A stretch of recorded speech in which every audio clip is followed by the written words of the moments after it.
jawabkan. Allah melebihkan rizki sebagian kita dari yang lain agar kita saling tolong menolong, bantu membantu. Nabi janjikan, siapa yang meringankan beban saudaranya muslim di dunia, Allah akan meringankan bebannya di akhirat nanti. Sebuah jaminan dari baginda Nabi. Si orang yang kita bantu barangkali tidak bisa membalas, Allah yang akan membalas lewat jalan lain yang tidak pernah kita sangka-sangka.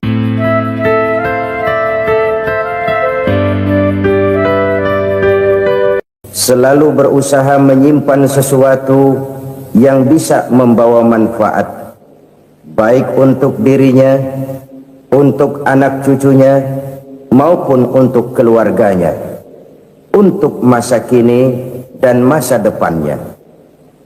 Kadang simpanan itu berbentuk uang, kadang berupa tanah, lain saat berbentuk pabrik, dan lain sebagainya.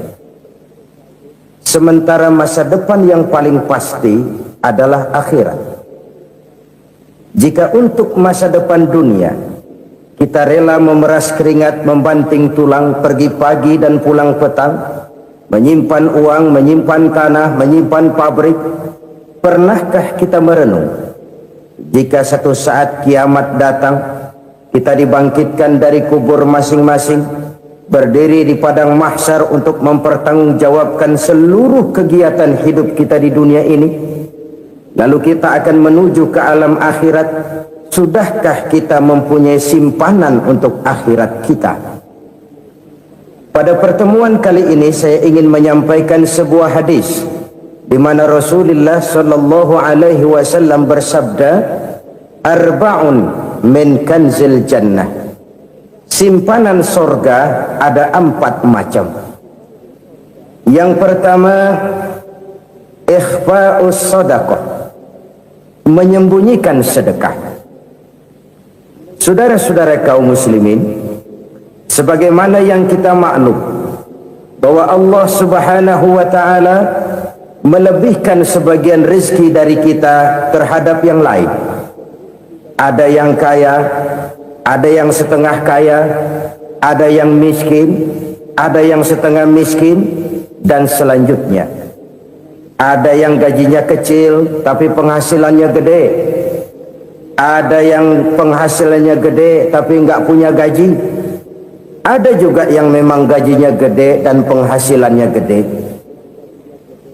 Kelebihan rezeki merupakan sunnatullah dan tidak harus membuat kita merasa lebih dari yang lain.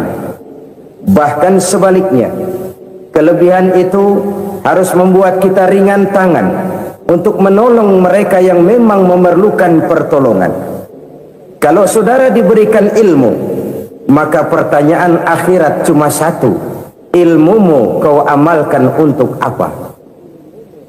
Kalau saudara diberikan umur yang panjang, pengadilan akhirat juga bertanya satu, umurmu kau habiskan di mana?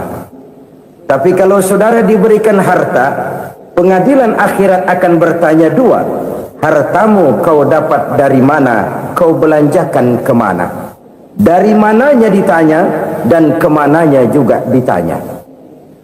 Oleh karena kita akan dimintakan pertanggungan jawab, maka amanah yang bernama harta ini harus kita gunakan dengan sebaik-baiknya. Ada penggunaan yang merupakan kewajiban, itu zakat namanya.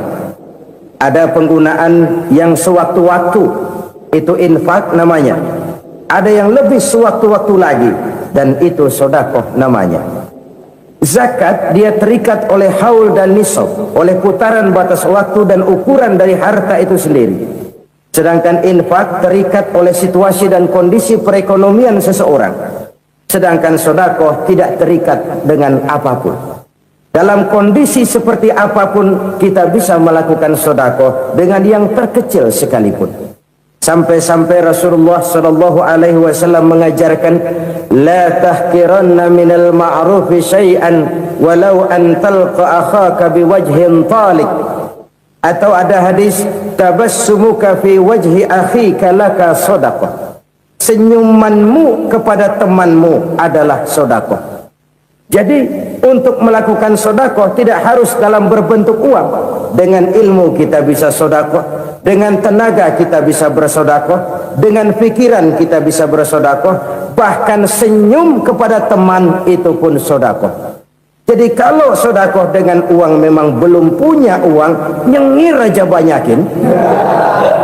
Itu asal pada tempatnya, jangan lalu ketemu tiang listrik cengengesan. Tentu tidak pada tempatnya dan tidak wajar. Nah, sedekah yang paling dicintai Allah adalah sedekah yang disembunyikan. Artinya jauh dari sifat riya. Kan kadang-kadang ada orang sedekah itu disebutkan namanya, apa tidak bagus? Kalau memang niatnya ikhlas, ya bagus-bagus saja. Untuk memberikan sugesti kepada yang lain. Si Fulan bin Fulan nyumbang sekian, diumumkan. Boleh kalau niatnya untuk memberikan rangsangan kepada yang lain supaya dia menyumbang lebih besar dari orang tadi. Tapi kalau itu mendatangkan riya, maka sedekah yang paling dicintai Allah adalah sedekah yang disembunyikan. Tangan kiri saja tidak tahu apa yang diberikan oleh tangan kanan. Sedekah yang dilakukan dengan ikhlas akan merupakan perbendaharaan surga, tersembunyi dari pandangan orang lain, tidak seorang pun tahu. Karena memang sikap yang baik adalah melupakan kebaikan dan mengingat kesalahan. Itu salah satu ciri orang bahagia. Orang yang selalu mengingat kesalahannya dan berusaha melupakan segala kebaikannya. Kalau dia akan berada kebaikan, dia tidak bisa ikut, dia merasa rugi karena dia merasa belum pernah berbuat baik. Tapi kalau akan melakukan kesalahan baru, dia ingat kesalahan yang sudah-sudah, sehingga terhalang baginya untuk melakukan satu kesalahan baru. Demikianlah saudara-saudara, bahwa Allah melebihkan rizki sebagian kita dari yang lain, agar terjadi tolong-menolong dalam kehidupan ini. Jadi kesenjangan yang nature, kesenjangan yang alami, itu sunnatullah. Ada yang kaya, ada yang miskin, ada yang kelas menengah. Nah, kenapa lalu sekarang kita berusaha mengentaskan kemiskinan? Oleh karena adanya kesenjangan struktural. Kalau yang kaya bisa semakin kaya, kenapa yang miskin tidak bisa naik jadi ikut sedikit kaya? Sebab pada dasarnya Islam adalah agama yang sejak turunnya sudah berupaya memerangi kemiskinan. Bahkan dikatakan kemiskinan itu mendekatkan kepada kekufuran. Orang kalau miskin udah dekat banget sama kafir. Gampang menjadi kafir. Berapa banyak saudara-saudara kita yang oleh karena soal perut, oleh karena soal materi, terpaksa meninggalkan dan menanggalkan akidahnya, menjual petunjuk yang diberikan Allah dengan kesenangan dunia yang cuma sebentar ini. Na'udzubillah summa na'udzubillah. Jadi makin kita sembunyikan satu sedekah, semakin banyak perbendaharaan kita di surga. Sedekah yang paling dicintai Allah adalah sedekah yang disembunyikan. Malahan ada seorang sufi, dia punya kebiasaan kalau pergi sholat Jumat dia bawa uang, itu uang dia taruh di bawah tikar masjid. Dia niat sedekah kepada siapa saja yang nemuin itu duit. Maksudnya apa? Supaya yang nemuin nggak tahu siapa yang punya duit. Demikian dia saking ingin menyembunyikan sedekahnya. Karena sifat riya itu bisa memakan amal kita sendiri. Riya itu termasuk menyebut-nyebut kebaikan kita. Orang yang suka nepuk dada, sedikit-sedikit ngitungnya kalau nggak gua. Tuh kalau nggak gua tuh yang belas itu kalau nggak gua, iya kalau nggak lu kenapa emang?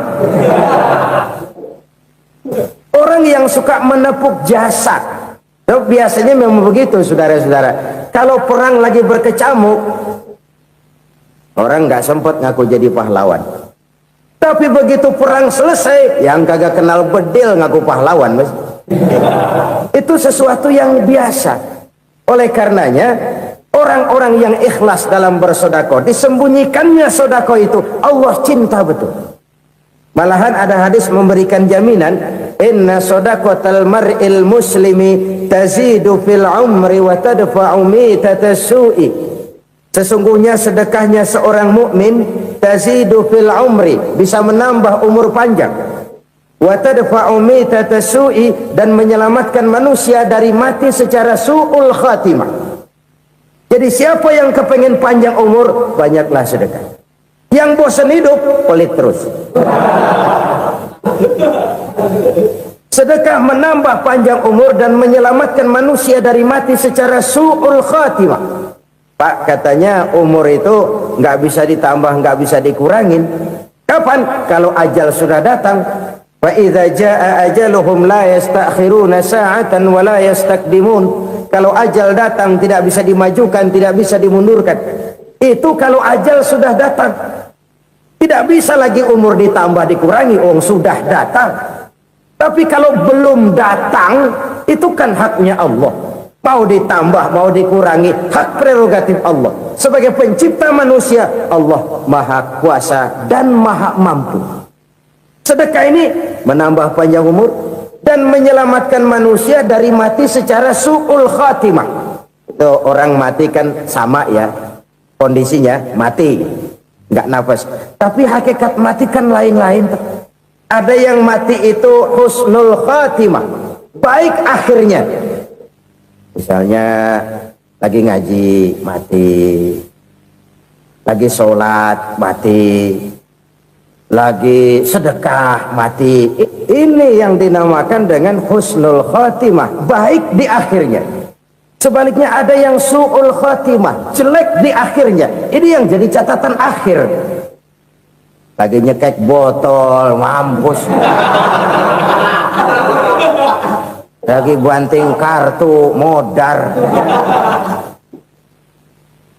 Su'ul khatimah, jelek pada akhirnya. Sedekah menyelamatkan manusia dari mati secara su'ul khatimah. Dan kita semua kepengen mendapat husnul khatimah, jauh dari su'ul khatimah. Oleh sebab itu yang bisa menyelamatkan kita dari penyakit itu antara lain adalah sedekah yang disembunyikan, yang dikerjakan dengan ikhlas karena Allah.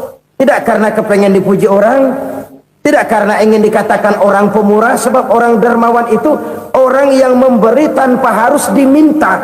Kalau masih harus diminta, ya belum dermawan namanya, masih harus diminta. Kalau nggak diminta ya tulus, lolos, polos. Saudara-saudara kaum muslimin rahimakumullah, harta adalah amanat dan akan kita pertanggungjawabkan. Allah melebihkan rizki sebagian kita dari yang lain agar kita saling tolong menolong, bantu membantu. Nabi janjikan, siapa yang meringankan beban saudaranya muslim di dunia, Allah akan meringankan bebannya di akhirat nanti. Sebuah jaminan dari baginda Nabi. Si orang yang kita bantu barangkali tidak bisa membalas, Allah yang akan membalas lewat jalan lain yang tidak pernah kita sangka-sangka. Ada orang tanya, Pak, ini ada orang nyumbang masjid sambil marah-marah, bagaimana? Saya bilang sumbangannya aja ambil, marahnya jangan.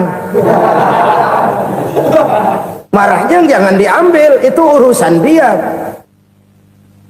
Saudara-saudara kaum muslimin rahimakumullah, umat Islam ini kan umat yang punya potensi besar. Kadang kita merenung, kenapa kadang-kadang pembangunan masjid kok lambat sekali?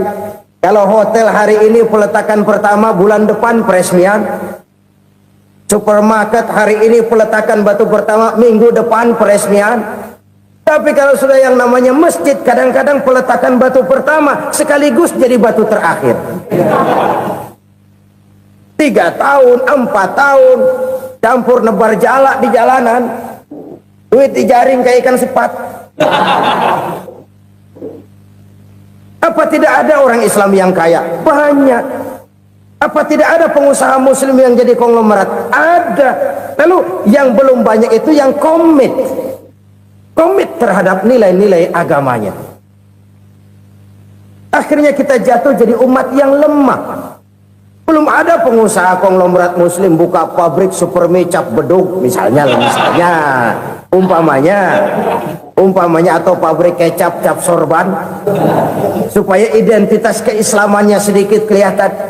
Kita jatuh jadi umat yang lemah karena potensi tidak terinventarisir dengan baik. Kita ini ibarat kompor yang cuma matengin nasi orang lain. Potensi kita dimanfaatkan oleh orang lain. Ukhuwah Islamiyah kita baru terbatas kepada silaturahmi. Ukhuwah di bidang ekonomi kita lemah, ukhuwah di bidang kebudayaan kita lemah, apalagi ukhuwah di bidang politik kita lebih rapuh lagi. Padahal ukhuwah itu adalah totalitas kehidupan manusia, menyangkut ipolek sosbud, memerlukan nilai-nilai ukhuwah. Jadi oleh karena itu mari kita menyadari di dalam harta kita, walaupun kita yang cari pergi pagi pulang sore peras keringat banting tulang, di sana ada harta anak yatim, di sana ada hak masjid, di sana ada hak pesantren, di sana ada hak jihad. Berbahagialah seseorang apabila dia oleh Allah dijadikan keran. Keran itu menyimpan air, tapi tidak untuk dirinya, tapi disalurkannya kepada mereka yang memang memerlukannya. Saudara-saudara kaum muslimin rahimakumullah, ini yang pertama. Jadi perbendaharaan surga adalah menyembunyikan sedekah. Orang lain nggak tahu, kita pun nggak pernah ngitung-ngitung. Kita anggap lewat begitu saja, padahal itu deposit akhirat. Satu. Yang kedua, perbendaharaan surga itu apa? Wa kitmanul musibah, menyembunyikan kesulitan. Kadang orang takut menghadapi kesulitan, tapi makin kita merenung, hidup ini kan sebenarnya urusan. Takut sama urusan ya jangan hidup. Tandanya orang hidup itu kalau punya urusan. Urusan merupakan problem sering menimbulkan kesulitan. Kesulitan bukan untuk ditakuti, tapi untuk diatasi dan dicarikan jalan keluarnya. Siapa sih orangnya yang nggak pernah sulit-sulit? Makin tinggi status sosialnya, makin gede urusannya.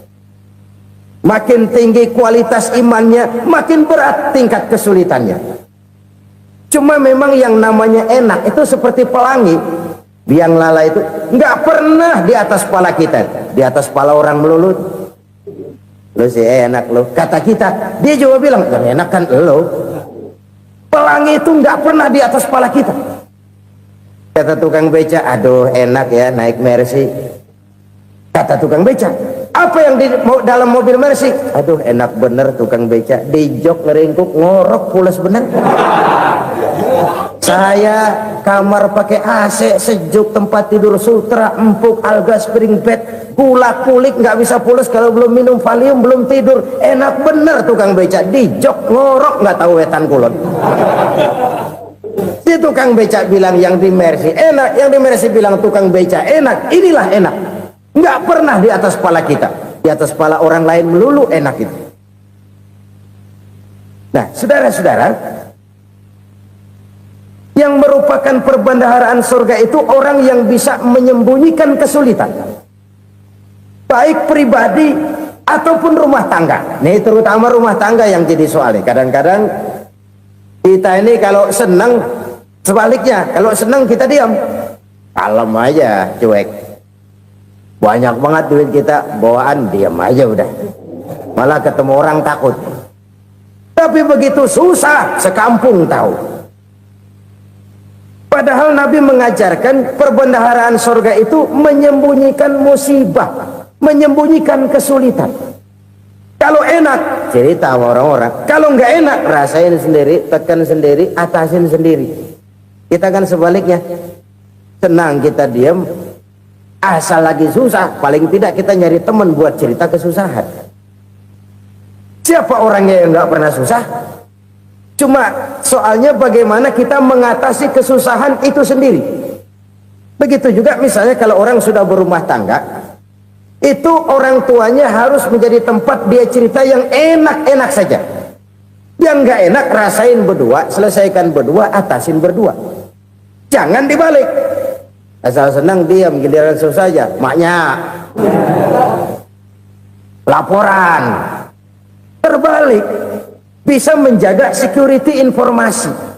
Maka nama bayam keluar diem, malah seluitan. Enak amat lo makan daging ayam. Security informasi. Saudara-saudara kaum muslimin rahimakumullah, ujian yang terberat itu yang pernah diberikan kepada para nabi para rasul, para aulia, para ulama, makin tinggi keimanan, makin berat bentuk kesulitan. Ayo saya kemukakan satu contoh saja. Ada seorang nabi yang kaya, nabi kaya, namanya Nabi Ayub. Iblis kalau orang begini kan keki. Bismillahirrahmanirrahim. Assalamualaikum warahmatullahi wabarakatuh. Alhamdulillahirrabbilalamin. Wassalatu wassalamu ala asyrafil anbiya'i wal mursalin Sayyidina Muhammadin wa ala alihi wa sahbihi ajma'in, amma ba'du. Sahabat beriman yang dirahmati Allah, pada kesempatan yang berbahagia ini, mari sejenak kita luangkan waktu kita untuk bersama-sama menyimak tausiah fenomenal dari guru kita Al-Makrullah Kiai Haji Zainuddin MZ. Tentunya banyak sekali ilmu, hikmah, dan manfaat yang bisa kita jadikan pelajaran dalam kehidupan kita sehari-hari. Berikut ini mari kita simak bersama isi kajian beliau. Selamat mendengarkan. Saudara kaum muslimin rahimakumullah, harta adalah amanat dan akan kita pertanggungjawabkan. Allah melebihkan rizki sebagian kita dari yang lain agar kita saling tolong menolong, bantu membantu. Nabi janjikan, siapa yang meringankan beban saudaranya muslim di dunia, Allah akan meringankan bebannya di akhirat nanti. Sebuah jaminan dari baginda Nabi. Si orang yang kita bantu barangkali tidak bisa membalas, Allah yang akan membalas lewat jalan lain yang tidak pernah kita sangka-sangka.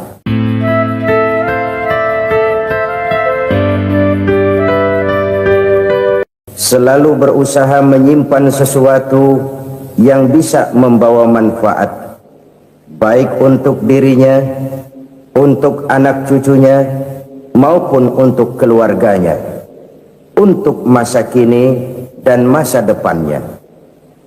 Kadang simpanan itu berbentuk uang, kadang berupa tanah, lain saat berbentuk pabrik, dan lain sebagainya. Sementara masa depan yang paling pasti adalah akhirat. Jika untuk masa depan dunia kita rela memeras keringat, membanting tulang, pergi pagi dan pulang petang, menyimpan uang, menyimpan tanah, menyimpan pabrik, pernahkah kita merenung jika satu saat kiamat datang, kita dibangkitkan dari kubur masing-masing, berdiri di padang mahsyar untuk mempertanggungjawabkan seluruh kegiatan hidup kita di dunia ini, lalu kita akan menuju ke alam akhirat. Sudahkah kita mempunyai simpanan untuk akhirat kita? Pada pertemuan kali ini saya ingin menyampaikan sebuah hadis di mana Rasulullah sallallahu alaihi wasallam bersabda, "Arba'un min kanzil jannah." Simpanan sorga ada 4 macam. Yang pertama, ikhfa'us sadaqah, menyembunyikan sedekah. Saudara-saudara kaum muslimin, sebagaimana yang kita maklum bahwa Allah Subhanahu wa taala melebihkan sebagian rezeki dari kita terhadap yang lain. Ada yang kaya, ada yang setengah kaya, ada yang miskin, ada yang setengah miskin, dan selanjutnya. Ada yang gajinya kecil tapi penghasilannya gede. Ada yang penghasilannya gede tapi enggak punya gaji. Ada juga yang memang gajinya gede dan penghasilannya gede. Kelebihan rezeki merupakan sunnatullah dan tidak harus membuat kita merasa lebih dari yang lain. Bahkan sebaliknya, kelebihan itu harus membuat kita ringan tangan untuk menolong mereka yang memang memerlukan pertolongan. Kalau saudara diberikan ilmu, maka pertanyaan akhirat cuma satu: ilmumu kau amalkan untuk apa? Kalau saudara diberikan umur yang panjang, pengadilan akhirat juga bertanya satu: umurmu kau habiskan di mana? Tapi kalau saudara diberikan harta, pengadilan akhirat akan bertanya dua: hartamu kau dapat dari mana? Kau belanjakan kemana? Dari mananya ditanya dan kemananya juga ditanya. Oleh karena kita akan dimintakan pertanggungan jawab, maka amanah yang bernama harta ini harus kita gunakan dengan sebaik-baiknya. Ada penggunaan yang merupakan kewajiban, itu zakat namanya. Ada penggunaan yang sewaktu-waktu, itu infak namanya. Ada yang lebih sewaktu-waktu lagi, dan itu sedekah namanya. Zakat dia terikat oleh haul dan nisab, oleh putaran batas waktu dan ukuran dari harta itu sendiri. Sedangkan infak terikat oleh situasi dan kondisi perekonomian seseorang. Sedangkan sedekah tidak terikat dengan apapun. Dalam kondisi seperti apapun kita bisa melakukan sedekah dengan yang terkecil sekalipun. Sampai-sampai Rasulullah sallallahu alaihi wasallam mengajarkan, la tahqiranna minal ma'rufi syai'an walau an talqa akhaka biwajhin talik. Atau ada hadis, tabassumuka fi wajhi akhika laka sedekah. Senyumanmu kepada temanmu adalah sedekah. Jadi untuk melakukan sedekah tidak harus dalam berbentuk uang. Dengan ilmu kita bisa sedekah, dengan tenaga kita bisa bersedekah, dengan pikiran kita bisa bersedekah, bahkan senyum kepada teman itu pun sedekah. Jadi kalau sedekah dengan uang memang belum punya uang, nyengir aja banyakin. Itu asal pada tempatnya, jangan lalu ketemu tiang listrik cengengesan. Tentu tidak pada tempatnya dan tidak wajar. Nah, sedekah yang paling dicintai Allah adalah sedekah yang disembunyikan. Artinya jauh dari sifat riya. Kan kadang-kadang ada orang sedekah itu disebutkan namanya, apa tidak bagus? Kalau memang niatnya ikhlas, ya bagus-bagus saja. Untuk memberikan sugesti kepada yang lain. Si Fulan bin Fulan nyumbang sekian, diumumkan. Boleh kalau niatnya untuk memberikan rangsangan kepada yang lain supaya dia menyumbang lebih besar dari orang tadi. Tapi kalau itu mendatangkan riya, maka sedekah yang paling dicintai Allah adalah sedekah yang disembunyikan. Tangan kiri saja tidak tahu apa yang diberikan oleh tangan kanan. Sedekah yang dilakukan dengan ikhlas akan merupakan perbendaharaan surga, tersembunyi dari pandangan orang lain, tidak seorang pun tahu. Karena memang sikap yang baik adalah melupakan kebaikan dan mengingat kesalahan. Itu salah satu ciri orang bahagia. Orang yang selalu mengingat kesalahannya dan berusaha melupakan segala kebaikannya. Kalau dia akan berada kebaikan, dia tidak bisa ikut, dia merasa rugi karena dia merasa belum pernah berbuat baik. Tapi kalau akan melakukan kesalahan baru, dia ingat kesalahan yang sudah-sudah, sehingga terhalang baginya untuk melakukan satu kesalahan baru. Demikianlah saudara-saudara, bahwa Allah melebihkan rezeki sebagian kita dari yang lain, agar terjadi tolong-menolong dalam kehidupan ini. Jadi kesenjangan yang nature, kesenjangan yang alami itu sunnatullah. Ada yang kaya, ada yang miskin, ada yang kelas menengah. Nah, kenapa lalu sekarang kita berusaha mengentaskan kemiskinan? Oleh karena adanya kesenjangan struktural. Kalau yang kaya bisa semakin kaya, kenapa yang miskin tidak bisa naik jadi ikut sedikit kaya? Sebab pada dasarnya Islam adalah agama yang sejak turunnya sudah berupaya memerangi kemiskinan. Bahkan dikatakan kemiskinan itu mendekatkan kepada kekufuran.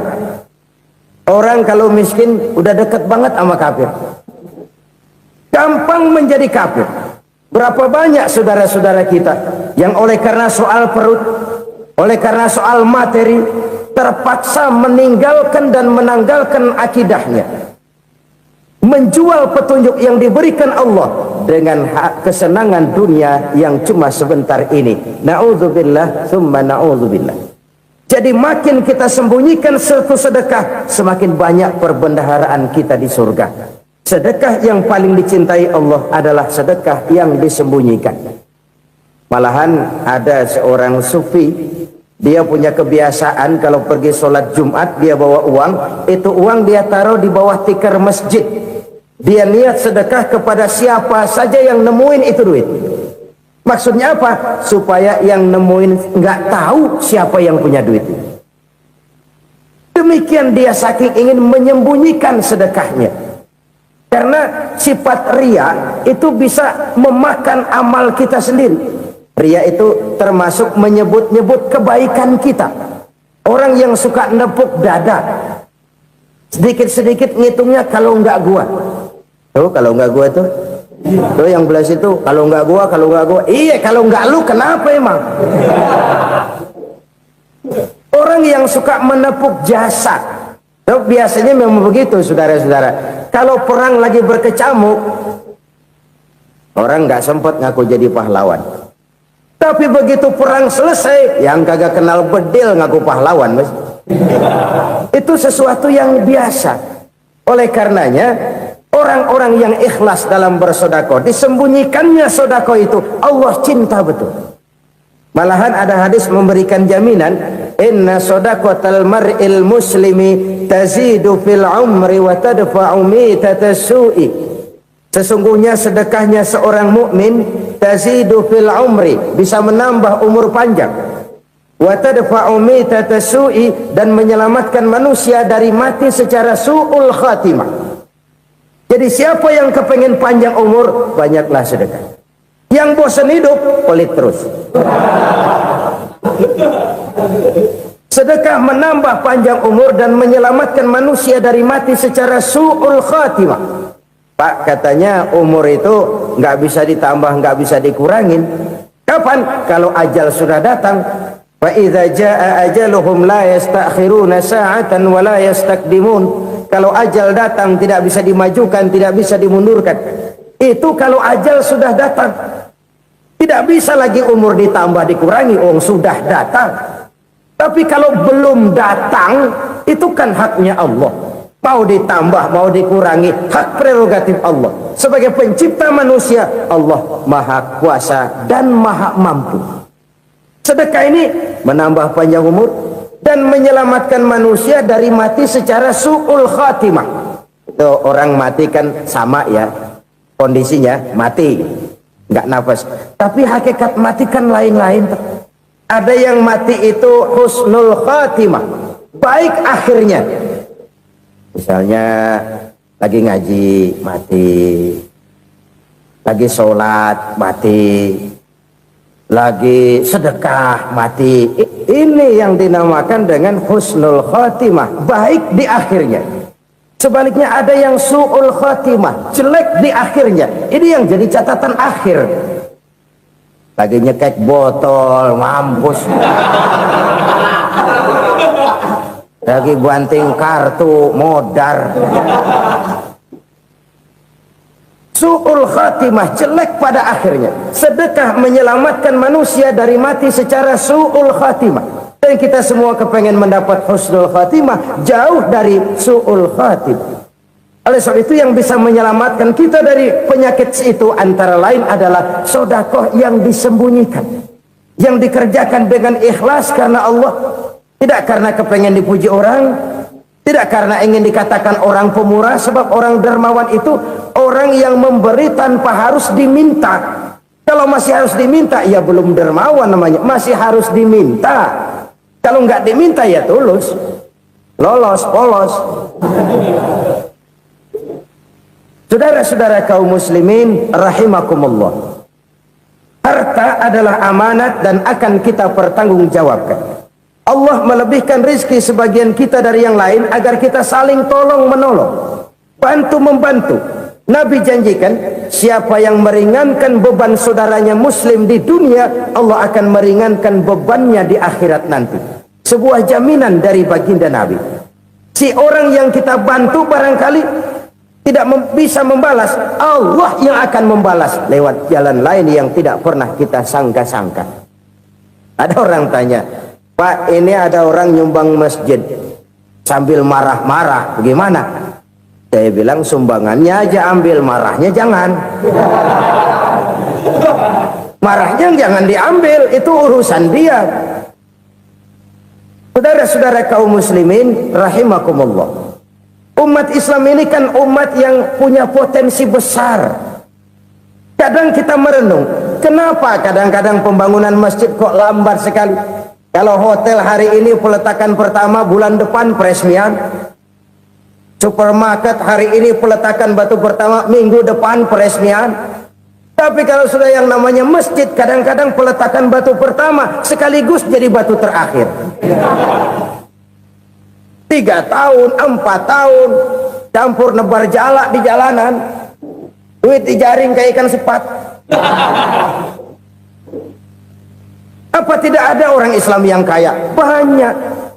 Apa tidak ada pengusaha muslim yang jadi konglomerat? Ada. Lalu yang belum banyak itu yang komit terhadap nilai-nilai agamanya. Akhirnya kita jatuh jadi umat yang lemah. Belum ada pengusaha konglomerat muslim buka pabrik supermi cap beduk misalnya umpamanya atau pabrik kecap cap sorban supaya identitas keislamannya sedikit kelihatan. Kita jatuh jadi umat yang lemah karena potensi tidak terinventarisir dengan baik. Kita ini ibarat kompor yang cuma matengin nasi orang lain. Potensi kita dimanfaatkan oleh orang lain. Ukhuwah Islamiyah kita baru terbatas kepada silaturahmi. Ukhuwah di bidang ekonomi kita lemah, ukhuwah di bidang kebudayaan kita lemah, apalagi ukhuwah di bidang politik kita lebih rapuh lagi. Padahal ukhuwah itu adalah totalitas kehidupan manusia, menyangkut ipolek sosbud, memerlukan nilai-nilai ukhuwah. Jadi oleh karena itu mari kita menyadari di dalam harta kita, walaupun kita yang cari pergi pagi pulang sore peras keringat banting tulang, di sana ada harta anak yatim, di sana ada hak masjid, di sana ada hak pesantren, di sana ada hak jihad. Berbahagialah seseorang apabila dia oleh Allah dijadikan keran itu menyimpan air, tapi tidak untuk dirinya, tapi disalurkannya kepada mereka yang memang memerlukannya. Saudara-saudara kaum muslimin rahimakumullah, ini yang pertama. Jadi perbendaharaan surga adalah menyembunyikan sedekah. Orang lain nggak tahu, kita pun nggak pernah ngitung-ngitung. Kita anggap lewat begitu saja, padahal itu deposit akhirat. Satu. Yang kedua, perbendaharaan surga itu apa? Wa kitmanul musibah, menyembunyikan kesulitan. Kadang orang takut menghadapi kesulitan, tapi makin kita merenung, hidup ini kan sebenarnya urusan. Takut sama urusan ya jangan hidup. Tandanya orang hidup itu kalau punya urusan. Urusan merupakan problem sering menimbulkan kesulitan. Kesulitan bukan untuk ditakuti, tapi untuk diatasi dan dicarikan jalan keluarnya. Siapa sih orangnya yang nggak pernah sulit-sulit? Makin tinggi status sosialnya, makin gede urusannya. Makin tinggi kualitas imannya, makin berat tingkat kesulitannya. Cuma memang yang namanya enak itu seperti pelangi. Biang lala itu nggak pernah di atas kepala kita, di atas kepala orang melulu. Lo sih enak lo, kata kita. Dia juga bilang yang enak kan lo. Pelangi itu nggak pernah di atas kepala kita. Kata tukang beca, aduh enak ya naik Mercy. Kata tukang beca, apa yang di dalam mobil Mercy? Aduh enak bener tukang beca, di jok ngeringkuk ngorok pules bener.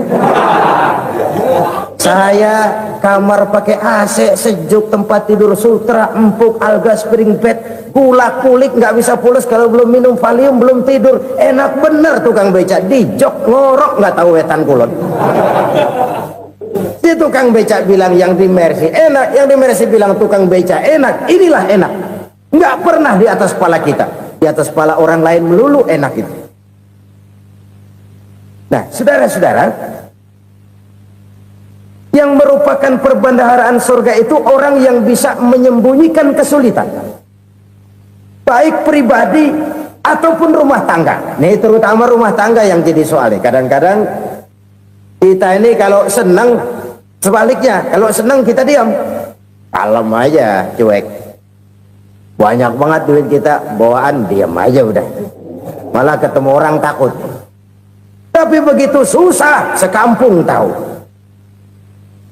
Padahal Nabi mengajarkan perbendaharaan surga itu menyembunyikan musibah, menyembunyikan kesulitan. Kalau enak, cerita sama orang-orang. Kalau nggak enak, rasain sendiri, tekan sendiri, atasin sendiri. Kita kan sebaliknya, senang kita diam, asal lagi susah, paling tidak kita nyari teman buat cerita kesusahan. Siapa orangnya yang nggak pernah susah? Cuma soalnya bagaimana kita mengatasi kesusahan itu sendiri. Begitu juga misalnya kalau orang sudah berumah tangga, itu orang tuanya harus menjadi tempat dia cerita yang enak-enak saja. Yang nggak enak rasain berdua, selesaikan berdua, atasin berdua. Jangan dibalik. Asal senang diam, giliran susah aja. Maknya laporan. Terbalik, bisa menjaga security informasi. Maka nama bayam keluar diam, malah seluitan. Enak amat lo makan daging ayam. Security informasi. Saudara-saudara kaum muslimin rahimakumullah, ujian yang terberat itu yang pernah diberikan kepada para nabi, para rasul, para aulia, para ulama. Makin tinggi keimanan, makin berat bentuk kesulitan. Ayo saya kemukakan satu contoh saja. Ada seorang nabi yang kaya, nabi kaya, namanya Nabi Ayub. Iblis kalau orang begini kan keki, ibadahnya rajin, kaya. Nih yang kayak begini susah digodain. Kalau ibadahnya rajin, miskin, enggali bisa disogok. Sini imannya mantap, ibadahnya rajin, kaya, nabi lagi. Oh, tapi namanya iblis, nggak kurang akal. Laporan, Tuhan, kenapa Les? Ya ini bahasa saya, bahasa Qurannya sih nggak gitu. Itu hambamu yang namanya Ayub, dia rajin ibadah cuma karena dikasih kaya aja. Coba kasih miskin dia, berhenti dia sembahyang. Ah, kamu bisa aja. Saya tahu Ayub itu hambaku yang ikhlas. Saya buktiin Tuhan, silahkan. Dibuktiin lah, iblis turun ke alamin. Yang mula-mula dia lakukan, dia rusak sawah ladang Nabi Ayub. Dia binasakan binatang ternak Nabi Ayub. Sehingga dalam waktu singkat, jatuhlah Nabi Ayub dari orang paling kaya jadi orang paling miskin. Beliau masih ibadah di mihrab dalam masjid. Datang iblis. Saudara Ayub, ya, lagi ngapain? Ibadah. Nyembah Allah, nyembah Allah. Oh, percuma. Kenapa? Tuhan yang ente sembah nih, dia udah bikin miskin ente. Sawah ladang ente hancur lebur, binatang ternak binasa. Sekarang ente jadi orang paling miskin. Ngapain nyembah Tuhan kayak begitu? Tekor. Udah berhenti dah ibadah, berhenti ibadah. Ini iblis sama Tuhan laporannya lain, yang dikerjakan kepada Nabi Ayub juga lain. Benar begitu iblis kata Nabi Ayub? Iya, sawah ladang saya habis buras, binatang ternak saya binasa, binasa. Saya miskin, bangpak. Apa jawab Nabi Ayub? Bukan innalillahi, ini hebat. Alhamdulillahillazi a'tani wa akhza minni. Segala puji bagi Allah yang telah memberikan harta kepada saya dan sekarang mengambilnya lagi. Alhamdulillah. Allah yang ngasih, Allah yang ambil. Itu mah urusan Allah. Iblis cuman ibadah jalan terus, sujud lagi Nabi Ayub. Iblis seleher gondok banget. Dasar Nabi nggak mempandai apa-apain. Miskin malah alhamdulillah. Allah yang ngasih, Allah yang ambil. Jadi kalau kita tidak komit, kita tidak terikat kepada kaya, miskin, senang, susah, apa yang bisa bikin kita susah? Jadikan kekayaan, kemiskinan, jadikan senang, susah sebagai anak buah yang bisa kita atur. Jangan kekayaan ngatur kita, jangan kemiskinan ngatur kita. Kita yang harus mengatur mereka. Senang, susah, kaya, miskin, bahagia, sengsara, jadikan itu anak buah yang bisa kita atur.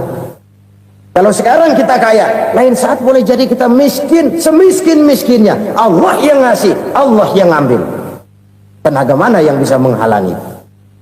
Ibadah jalan terus. Iblis makin gondok. Dasar Nabi loh.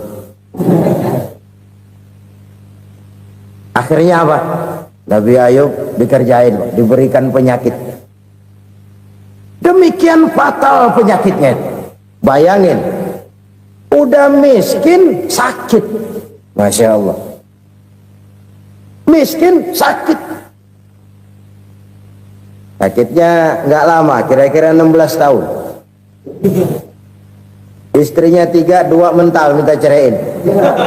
Ngerawatin laki bengek begini. Senang belum tentu, susah udah pasti nih. Cerai aja, cerai dah. Cerai. Tinggal satu Siti Rahmah yang setia menemani beliau. Sesetia-setianya hati perempuan. Satu saat Siti Rahmah bilang, "Bang, iya, abang kan Nabi, Bang. Lalu, namanya Nabi kan doanya jarang meleset, Bang. Maksud kamu minta kenapa sih sama Tuhan biar abang sembuh baik dah, Bang?" Siti Rahmah, "Iya. Saya sakit berapa tahun sih dah? 16 tahun, Bang. Sebelum ini saya sehat berapa tahun? Ya kira-kira 60 tahun, Bang. Nah, coba ente banding-bandingin, Rahmah. Saya dikasih sehat 60 tahun, dikasih sakit 16 tahun. Sudah nggak sabar mau doa kepada Allah minta sembuh. Saya malu kepada Allah. Diuji dengan yang luar biasa seperti ini, tidak mengganggu stabilitas kehambaannya. Dia tetap menghamba kepada Allah Subhanahu wa ta'ala. Saudara-saudara kaum muslimin rahimakumullah, kunci menghadapi kesulitan itu apa? Allah jelaskan dalam satu ayat, wa basyiris sabirin alladzina iza asabathum musibah qalu inna lillahi wa inna ilaihi raji'un. Gembirakan orang-orang yang sabar. Siapa mereka itu? Yang apabila mendapat musibah mereka kembali kepada keyakinan dasar, segalanya dari Allah dan segalanya akan kembali kepada Allah. Ini konsepsi dasar dari sikap muslim dalam menghadapi berbagai kesulitan. Segalanya dari Allah, segalanya akan kembali kepada Allah. Kalau ini sudah kondisi dasarnya, maka kita akan lapang menghadapi kenyataan bagaimanapun pahitnya. Apakah itu namanya miskin, apakah itu namanya sakit, bahkan maut sekalipun. Segalanya dari Allah, segalanya akan kembali kepada Allah. Ini sikap hidup, bukan sekedar ucapan. Kita kadang-kadang menjadikannya sebagai ucapan. Mulutnya sehingga berhenti, innalillahi wa inna ilaihi raji'un, tapi nangisnya terus gerung-gerungan. Bukan itu, ini kesadaran moral. Kalau segalanya dari Allah, segalanya kembali kepada Allah, kan sebenarnya cuma nunggu giliran. Hari ini saya nyembayangin dia, entah hari apa saya disembayangin orang. Hari ini saya antar dia ke kubur, entah hari apa orang nganterin saya ke kubur. Hari ini saya tahlilkan dia, entah nanti kapan orang tahlilkan saya. Segalanya dari Allah, segalanya akan kembali juga kepada Allah. Oleh sebab itu saudara-saudara, kesulitan bukan untuk ditakuti. Kesulitan justru untuk diatasi, dicarikan jalan keluarnya. Dan tidak ada orang yang tidak pernah mendapat kesulitan. Tidak ada. Semakin tinggi status sosial, semakin tinggi kualitas keimanan, semakin besar juga tingkat kesulitan. Hanya saja bagaimana cara kita mengatasinya. Dan Al-Quran menyatakan, inna ma'al usri yusra.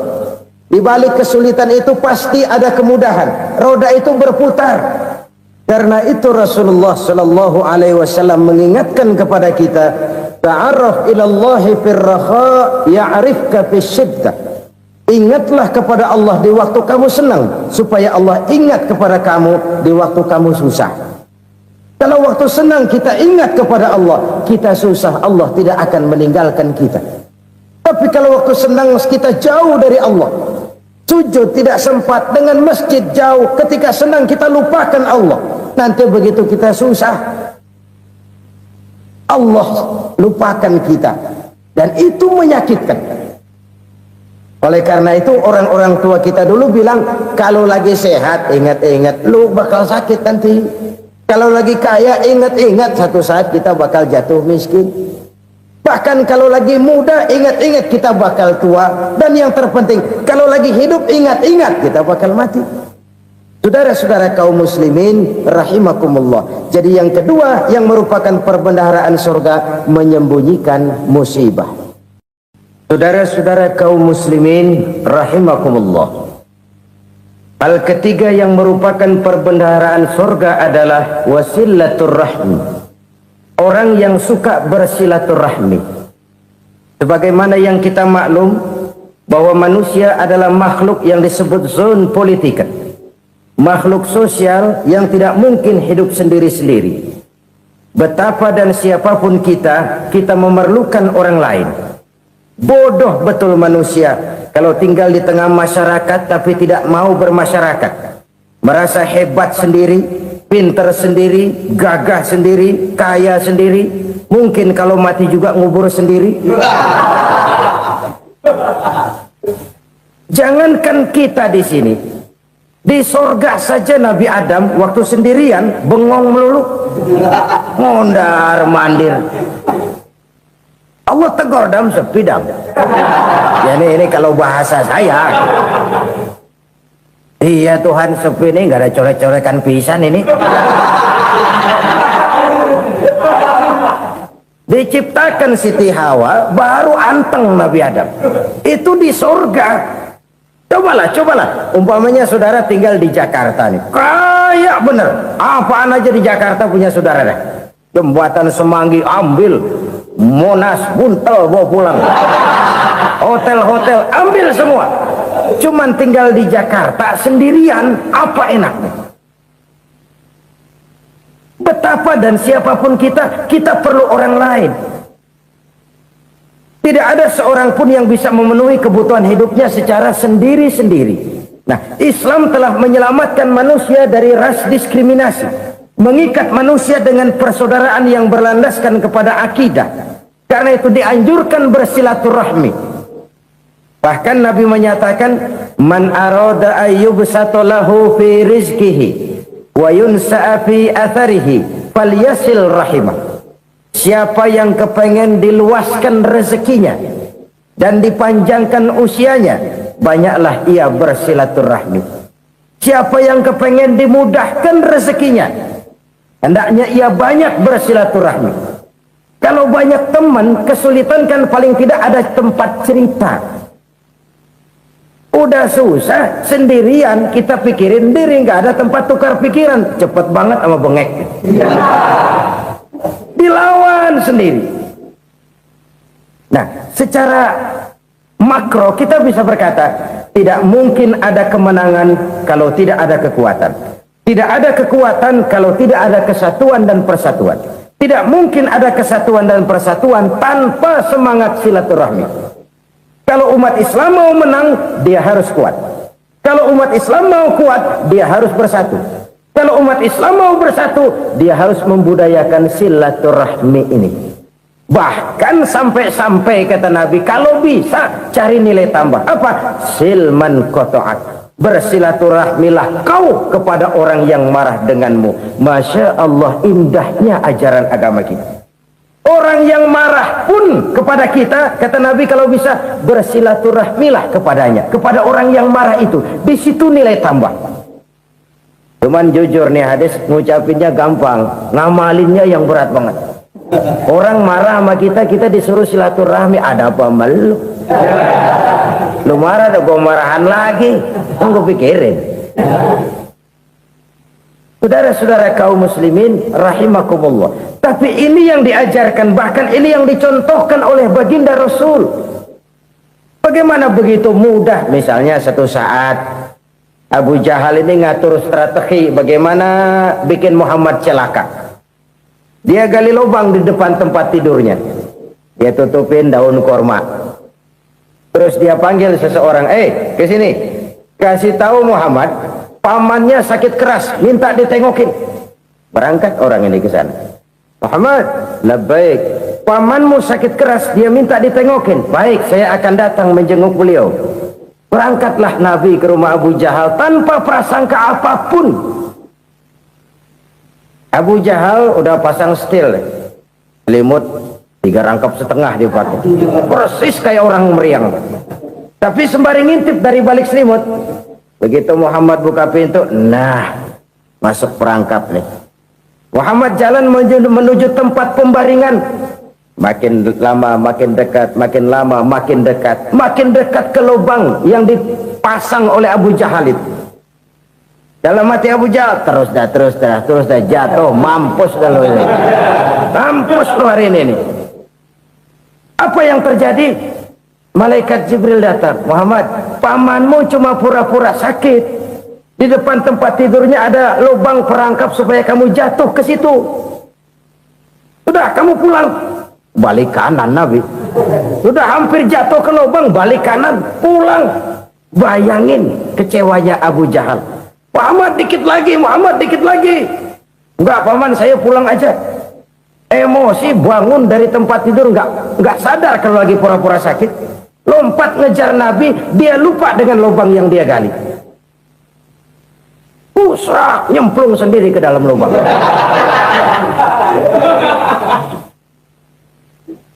Nabi terus berlalu. Ini terjadi keanehan. Jatuh ke lubang yang dia gali itu sebenarnya nggak terlalu dalam ya, antara 3-4 meteran lah. Tolong saya jatuh ke lubang ini. Datanglah pelayan-pelayannya itu. Angkat saya dari sini. Oh, yang ngulurin tambang. Satu gulung, belum juga nyampe itu tambang. Kurang, beli lagi ke warung. Sambung, ulur lagi, nggak juga bisa sampai. Wah, ini kerjaan Muhammad ini. Tolong, siapa salah seorang kamu ke rumah Muhammad, kasih tahu encangnya kecebur. Minta ditolongin. Sampaikan kepada Rasul. Kenapa? Pamanmu jatuh ke lubang, Muhammad minta tolong diangkatin. Tambang udah nyambung-nyambung nggak nyampe juga. Ya, nanti saya datang, saya tolong. Coba. Nyata-nyata orang berniat jahat mau mencelakakan dia. Datang dia menolong. Ini yang disebut air tuba dibalas air susu ya ini. Bukan sebaliknya. Air tuba dibalas air susu. Paman, kecebur ya? Iya Muhammad, tolong ini. Pegang tangan saya. Nabi ulurkan tangannya. Nyampe. Dipegang oleh Abu Jahal. Diangkat ke atas. Sampai atas. Apa kata Abu Jahal? Sihirmu memang hebat Muhammad. Udah ditolongin dikata sihir. Yang enak kita kemplang kan itu orang begitu. Urusan apa? Tapi inilah akhlak. Kalau bisa kamu bersilaturahmilah dengan orang yang marah kepadamu sekalipun. Orang marah kita tetap baik. Masya Allah, sangat luar biasa kajian yang sudah disampaikan oleh guru kita Al-Maflullah Kiai Haji Zainuddin MZ. Sahabat beriman yang dimuliakan Allah, tetaplah di channel ini karena kajian ini belum selesai dan masih banyak lagi hal-hal menarik yang akan disampaikan beliau. Tetaplah di channel ini dan mari kita lanjutkan kembali. Selamat mendengarkan. So, kalau kita berbuat baik sama orang yang memang baik, rasanya sih biasa-biasa aja. Orang baik kita baik lagi, ya draw aja, belum ada nilai tambah di situ. Baru ada nilai tambah kalau kita bisa berbuat baik kepada orang yang nyakitin kita. Itu namanya kita setingkat di atas dia. Dia sakitin kita, kita berbuat baik sama dia. Dia pelit sama kita, kita baik sama dia. Dia marahin kita, kita deketin dia. Di situ kita punya nilai tambah. Jadi siapa yang ingin diluaskan rezekinya kata Nabi dan dipanjangkan umurnya, hendaklah ia banyak-banyak bersilaturahmi. Sederhana sebenarnya silaturahmi, tapi silaturahmi membangkitkan semangat kesatuan dan persatuan. Kesatuan dan persatuan melahirkan kekuatan. Dalam matematika 1 ditambah 1 pasti 2. Tapi di tengah masyarakat 1 orang takut ditambah 1 orang takut, hasilnya jadi 2 orang setengah berani. Kenapa setengah berani? Karena udah berdua. Tadi pan takut sendirian. Kalau dia kumpul turu-turu takutlah jadi berani. Kita yang lemah, kita yang tidak berdaya, kita yang miskin, kalau mau kompak bersatu, apa yang nggak bisa kita kerjain? Apalagi tinggal di kota besar, pilihan cuma 2, bertahan atau minggir. Bertahan atau minggir. Untuk bisa bertahan harus mampu bersaing. Untuk mampu bersaing harus punya keahlian. Keahlian harus ditunjang dengan pendidikan, ditambah oleh kekompakan sebagai umat. Udah miskin mencar mulu, orang injak kita. Orang nggak pandang urusan apa yang malu. Oleh karena itu silaturahmi pada hakikatnya merupakan roh dari ukhuwah yang diajarkan oleh agama kita. Bagaimana Islam menyelamatkan masyarakat manusia dari ras diskriminasi, mengikat manusia, dan tidak ada persaudaraan yang lebih indah selain persaudaraan yang diikat dengan nilai-nilai akidah. Sepanjang orang di jalan Allah, itulah saudara kita. Keluar dia dari jalan Allah, selesailah persaudaraan sampai di situ. Karena itu, kalau ingin menyimpan sesuatu di surga, banyaklah bersilaturahmi. Datang ke rumah ini, datang ke rumah itu, dan lain sebagainya. Itu simpanan kita di akhirat nanti. Ini yang ketiga. Saudara-saudara, yang keempat, perbendaharaan surga itu apa? Wa qawlu la hawla wa la quwwata illa billah. Ucapan la haula wa la quwwata illa billah. Ibadah kan ada yang berat, modalnya besar. Bangun masjid berat, modalnya besar. Bangun rumah sakit berat, modalnya besar. Ada ibadah yang berat tapi modalnya ringan. Misalnya puasa. Puasa itu berat, mengendalikan nafsu. Kalau sekedar nggak makan nggak minum sih enteng, mengendalikan nafsu itu jihad terbesar. Tapi kan modalnya ringan, cuma niat saja. Ini ibadah berat, modalnya ringan. Ada ibadah yang ringan, modalnya juga enteng. Seperti termasuk ucapan la haula wa la quwwata illa billah. Tanpa sadar, la haula wa la quwwata illa billah, nyelengin tuh di surga. Nyelengin, kita nggak terasa, nyelengin simpenan akhirat. La haula wa la quwwata illa billah, nyimpan lagi. Kaget, la haula wa la quwwata illa billah, nyimpan lagi. Banyak simpanan. Walaupun sebenarnya yang dimaksud di sini adalah kesadaran batin bahwa tidak ada daya dan kekuatan kecuali Allah. Itu intinya. Kita memulai pekerjaan disunahkan baca bismillah, kan begitu? Apa itu? Kesadaran moral bahwa ini saya bisa kerjakan. Saya kerjakan ini dengan menyebut nama Allah. Kenapa? Kalau Allah tidak memberikan daya dan kekuatan, mana mampu saya kerjakan ini. Maka saya kerjakan ini dengan menyebut nama Allah. Bismillah. Kesadaran moral. Manusia hanya wajib berusaha, tapi nggak pernah wajib berhasil. Banyak hal-hal yang kalau kita renungkan secara rasio nggak mungkin, tapi jadi kenyataan. La haula wa la quwwata illa billah. Tidak ada daya dan kekuatan kecuali bagi Allah semata-mata. Kesadaran moral akan kelemahan dan keterbatasan makhluk bernama manusia. Kadang kita kagum dengan otak, tapi kita sering lupa sama yang bikin otak. Padahal bagaimanapun hebatnya otak, yang bikin otak pasti lebih hebat dari otak. Nggak percaya, silahkan otak-otakan. Inilah kecenderungan. Kita kagum dengan pesawat-pesawat mutakhir, bukan main besi gede banget terbang itu. Alangkah hebatnya. Lalu apa yang bikin otak tidak lebih hebat dari itu semua? Kita puji laut, apa yang bikin laut tidak lebih hebat dari laut itu? La haula wa la quwwata illa billah. Tidak ada daya dan kekuatan kecuali Allah. Apa yang bisa kita lakukan kalau tidak karena daya dan kemampuan yang diberikan oleh Allah kepada kita? Lahirlah sikap tawadu, rendah hati, tidak melonjak menjadi angkuh dan sombong, sadar akan kelemahan dan keterbatasan diri sebagai makhluk yang diciptakan oleh Allah Subhanahu wa taala. Jadi satu sisi ini ucapan yang berpahala, la haula, jadi wiridan.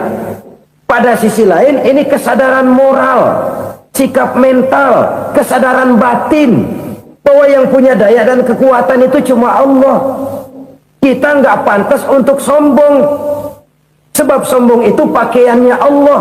Kita nggak sedang pakai pakaian Allah, kegedean. Dan makin kita renungi, makin terbentur. Apa sih yang bisa kita sombongin?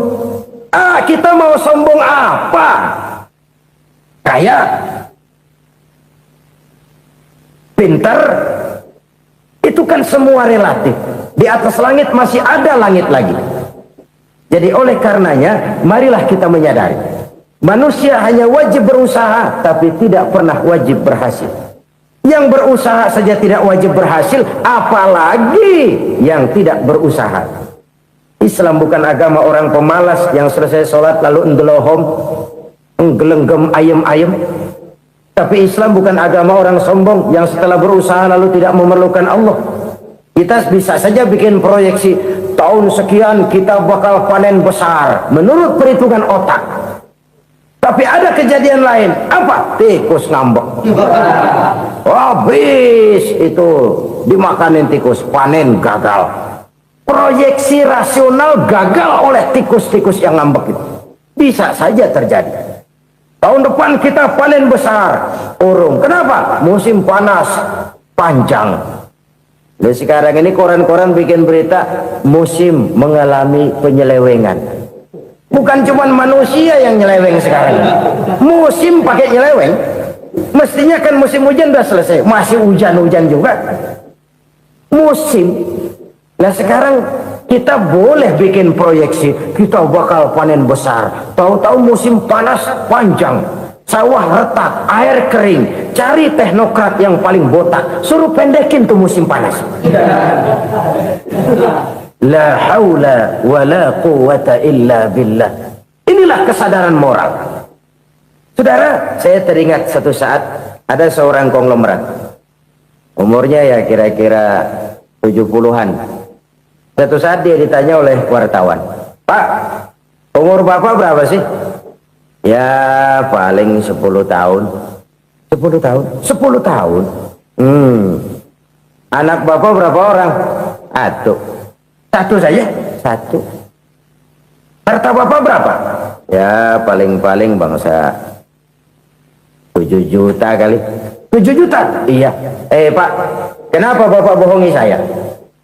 Bapak punya buku biografi. Koran-koran, majalah-majalah banyak memuat cerita riwayat hidup Bapak. Saya tahu umur Bapak 70. Kenapa bilang cuma 7 tahun? Saya tahu anak Bapak 8. Kenapa cuma bilang 1?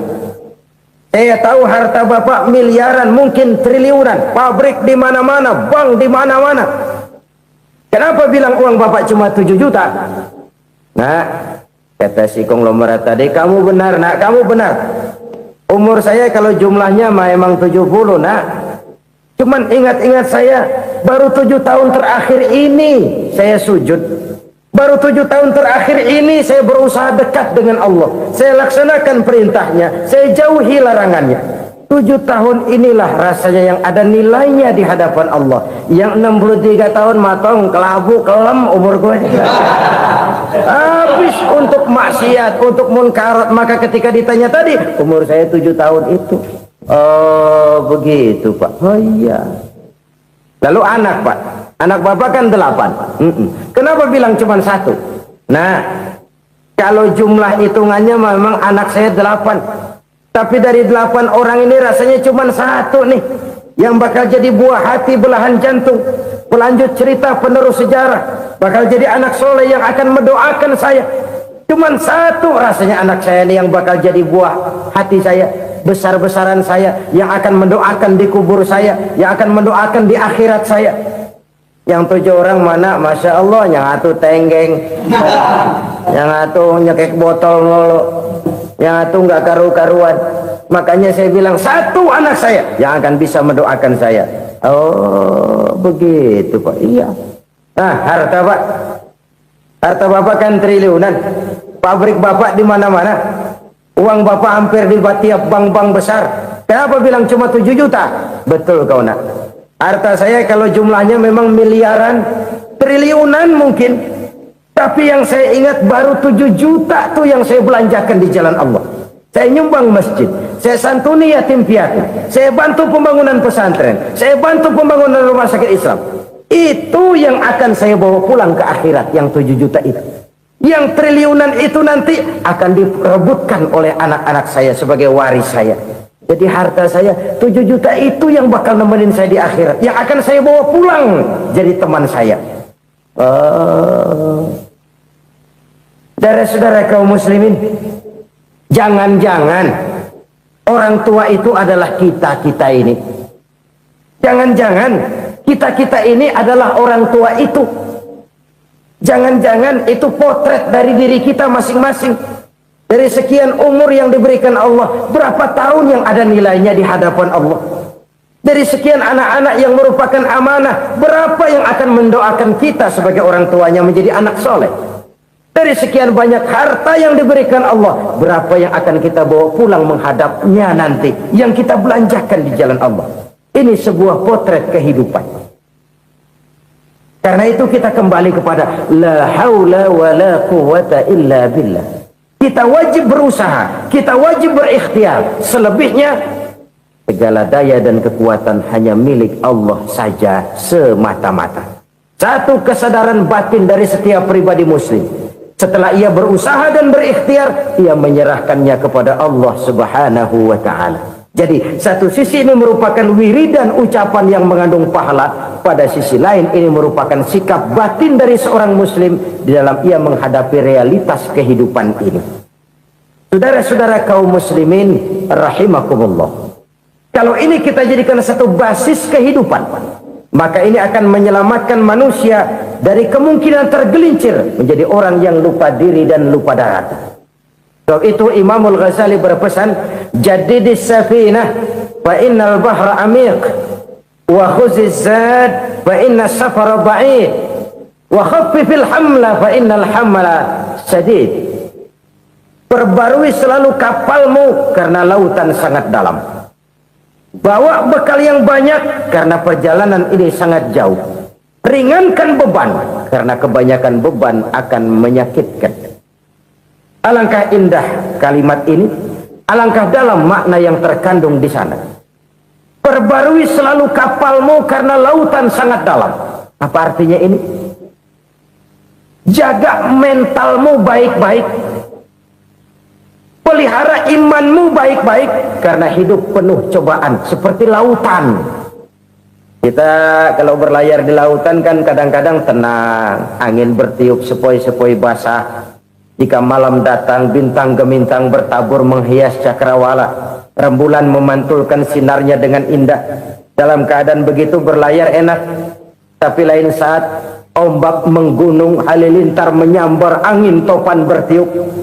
Berapa banyak sudah saudara-saudara kita yang tenggelam di lautan dunia tanpa sadar bahwa dia belum sampai kepada pantai yang akan dituju. Berapa banyak sudah saudara-saudara kita yang tenggelam di lautan dunia ini tanpa sempat bangkit lagi. Dia menyangka sudah sampai kepada tujuannya. Hati-hati kapal jangan sampai bocor karena lautan sangat dalam. Iman ini jaga baik-baik karena hidup penuh dengan ujian. Wa khuziz zad fa inna safara ba'id. Bawa bekal yang banyak karena perjalanan sangat jauh. Saudara mau ke Bandung, bawa duit. Saudara mau ke Surabaya, banyakan lagi duitnya. Saudara mau ke Mekah, gepokan, iketan tuh duit nggak lembaran lagi. Makin jauh perjalanan, makin banyak bekal yang harus kita bawa. Kalau saudara dari Jakarta mau ke Surabaya, kagak bawa duit berangkat juga, itu sih bukan berani namanya, nekat. Sampai Surabaya belum tentu, sengsara di jalan udah pasti. Kenapa? Nggak bawa bekal berangkat. Sama juga kita nih, misalnya belum sempat sembahyang, mati. Waduh, berani banget orang. Belum punya bekal, mati. Sengsara di jalan. Atau bekal tidak cukup. Dari Jakarta saudara mau ke Surabaya, bawa duit 500 perak. Paling jauh Cikampek nyampenya itu. Paling jauh itu. Antara jauhnya perjalanan dengan bekal yang saudara bawa tidak seimbang. Hidup ini perjalanan panjang. A walking tour. Dimulai dari alam arwah, sebelum jasad diciptakan, roh diciptakan lebih dulu. Dari situ pindah ke alam rahim. Dari alam rahim pindah ke alam dunia. Dari alam dunia pindah ke alam barzah, baru menuju akhirat. Satu perjalanan panjang. Kalau bekal tidak bawa, sengsara di jalan. Bawa bekal yang banyak karena perjalanan ini sangat jauh. Wa khaffifil hamla, ringankan beban karena beban itu cuma akan menyulitkan. Kalau bekal itu sih keperluan, tapi beban nggak kita perluin, cuma ngeberat-beratin. Apa ini beban? Dosa, kecurangan, kebatilan, kezoliman, ketidakadilan, kesewenang-wenangan. Itu akan jadi beban kita di akhirat.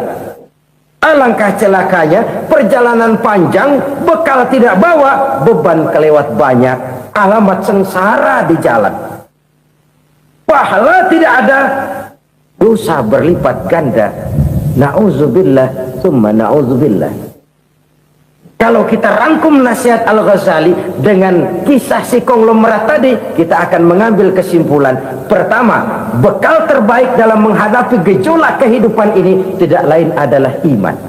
Yang kedua, pahala dan dosa, dua hal kontroversial. Pahala adalah bekal, dosa adalah beban. Tapi kita sekarang kan tidak begitu terangsang kepada yang abstrak. Orang berlomba mencari yang konkret-konkret saja, yang real. Kalau memang dosa, benjol dong, kira-kira begitu. Kira-kira begitu. Persis orang Yahudi dulu. Orang Yahudi itu kan pernah minta kepada Nabi Musa, "Ya Musa, lan nu'mina laka hatta narallaha jahrah." Musa, kami nggak bakal mau beriman kepada Allah kalau belum kami lihat Allah ada nongkrong di depan kami. Kalau memang Tuhan ada, taruh dong di depan kami. Mau yang konkret-konkret saja. Kalau memang dosa, benjol dong. Kalau memang pahala, berasa dong. Orang terangsang kepada yang real, yang konkret-konkret saja. Karena itu, untuk mengejar dosa, orang mau bayar. Tapi untuk mengejar pahala, walaupun tidak bayar, orang segan. Ini yang dikatakan oleh Nabi, kamu mengharapkan ke surga, tapi kamu berat melaksanakan sesuatu yang bisa membawa kamu ke surga. Kamu ingin jauh dari neraka, tapi tiap saat kamu lakukan perbuatan-perbuatan yang justru menjerumuskan kamu ke neraka. Idda'aitum an-najata minan nar wa ramaitum fiha anfusakum. Kamu ingin selamat dari neraka, tapi kamu lemparkan diri kamu ke neraka. Kamu ingin masuk surga, tapi berat sekali kamu melakukan perbuatan-perbuatan yang bisa menyampaikan kamu di surga. Saudara-saudara kaum muslimin rahimakumullah. Jadi hal keempat yang merupakan perbendaharaan surga adalah la haula wa la quwwata illa billah. Satu sisi ini merupakan ucapan yang memperberat timbangan akhirat. Pada sisi lain ini merupakan sikap hidup seorang muslim. Kesadaran batin yang sangat dalam bahwa tidak ada daya dan kekuatan kecuali Allah. Dan itu kita simbolkan pada saat memulai pekerjaan dengan Bismillah, dengan menyebut nama Allah. Satu kesadaran moral, saya hanya bisa melakukan ini karena diberikan daya dan kekuatan oleh Allah. Lahirlah sikap tawadu, rendah hati, tidak melonjak menjadi angkuh dan sombong. Saudara-saudara, sampai sini dulu jumpa kita kali ini. Semoga 4 perbendaharaan surga ini dapat kita lakukan, yang kelak akan merupakan bekal kita di kemudian hari nanti. Amin ya rabbal alamin. Alhamdulillahirabbil alamin. Demikianlah kajian penuh ilmu, hikmah dan manfaat yang sudah kita dengarkan bersama dari guru kita Al-Mafrullah Kiai Haji Zainuddin MZ. Sahabat beriman yang dimuliakan Allah, mari kita doakan guru kita, semoga beliau diampuni segala dosa-dosanya dan dilapangkan kuburnya. Dan buat sahabat semua yang sudah setia menyimak kajian ini sampai selesai, saya ucapkan terima kasih banyak. Semoga Allah Subhanahu wa taala senantiasa melimpahkan segala rahmat dan karunia-Nya kepada sahabat semua. Selalu diberikan kesehatan, dimudahkan segala urusannya dan dilancarkan rezekinya. Amin ya rabbal alamin. Demikian yang dapat saya bagikan, kurang lebihnya mohon maaf. Sampai bertemu lagi di kajian berikutnya. Wabillahi taufiq wal hidayah wa ridha wal inayah. Wassalamualaikum warahmatullahi wabarakatuh. Kita mendengarkan bersama tausiah yang sangat luar biasa dari guru kita Al-Mafrullah Kiai Haji Zainuddin MZ. Sekarang mari kita lanjutkan aktivitas kita masing-masing. Semoga apa yang sudah disampaikan beliau menjadi ilmu yang bermanfaat dalam kehidupan kita sehari-hari. Buat sahabat semua, saya ucapkan selamat beraktivitas dan sukses selalu. Sampai bertemu lagi di kajian berikutnya. Wabillahi taufiq wal hidayah wa ridha wal inayah. Wassalamualaikum warahmatullahi wabarakatuh. Bismillahirrahmanirrahim. Assalamualaikum warahmatullahi wabarakatuh.